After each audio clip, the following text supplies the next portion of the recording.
الرحمن علم القرآن خلق الإنسان علمه البيان الشمس والقمر بحسبان والنجم والشجر يسجدان والسماء رفعها ووضع الميزان ألا تطغوا في الميزان وأقيموا الوزن بالقسط ولا تخسروا الميزان والأرض وضعها للأنام فيها فاكهة والنخل ذات الأكمام والحب ذو العصف والريحان فبأي آلاء ربكما تكذبان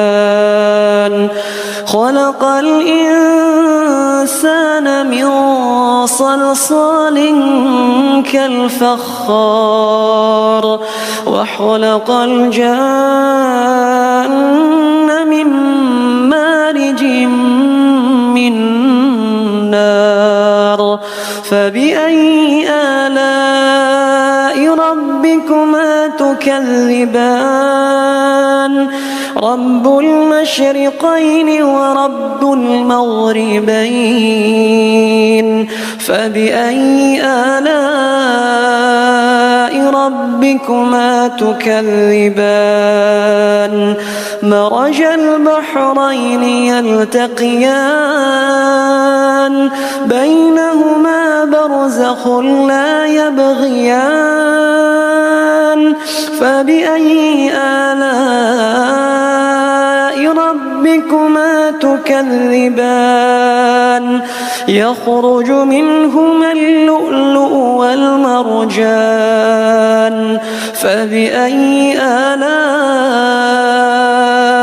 ربكما تكذبان وله الجوار المنشآت في البحر كالأعلام فبأي آلاء ربكما تكذبان كل من عليها فان ويبقى وجه ربك ذو الجلال والإكرام فبأي آلاء ربكما تكذبان يسأله من في السماوات والأرض كل يوم هو في شأن فبأي آلاء ربكما تكذبان سنفرغ لكم أيها الثقلان فبأي آلاء ربكما تكذبان يا معشر الجن والإنس إن استطعتم أن تنفذوا من أقطار السماوات والأرض فانفذوا لا تنفذون إلا بسلطان فبأي آلاء ربكما تكذبان يرسل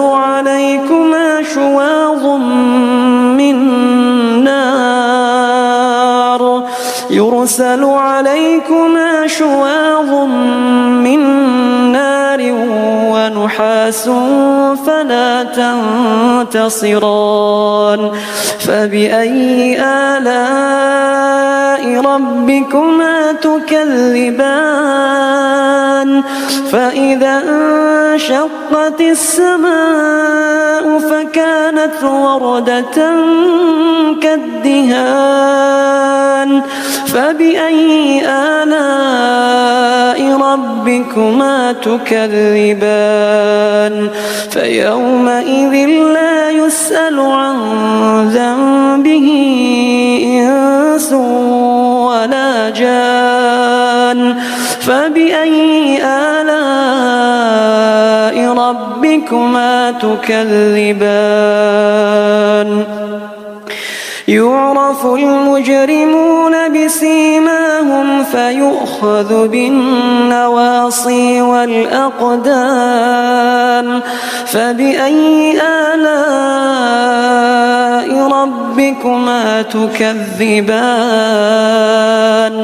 هذه جهنم التي يكذب بها المجرمون يطوفون بينها وبين حميم آن فبأي آلاء ربكما تكذبان ولمن خاف مقام ربه جنتان فبأي آلاء ربكما تكذبان ذواتا أفنان فبأي آلاء ربكما تكذبان فيهما عينان تجريان فبأي آلاء ربكما تكذبان فيهما من كل فاكهة زوجان فبأي آلاء ربكما تكذبان متكئين على فرش بطائنها من استبرق وجنى الجنتين دان فبأي آلاء ربكما تكذبان فيهن قاصرات الطرف لم يطمثهن إنس قبلهم ولا جان فبأي آلاء ربكما تكذبان كأنهن الياقوت والمرجان فبأي آلاء ربكما تكذبان هل جزاء الإحسان إلا الإحسان فبأي آلاء ربكما تكذبان ومن دونهما جنتان فبأي آلاء ربكما تكذبان مدهامتان فبأي آلاء ربكما تكذبان فيهما عينان نضاختان فبأي آلاء ربكما تكذبان فيهما فاكهة ونخل ورمان فبأي آلاء ربكما تكذبان فيهن خيرات حسان فبأي آلاء ربكما تكذبان حور مقصورات في الخيام فبأي آلاء ربكما تكذبان لم يطمثهن إنس قبلهم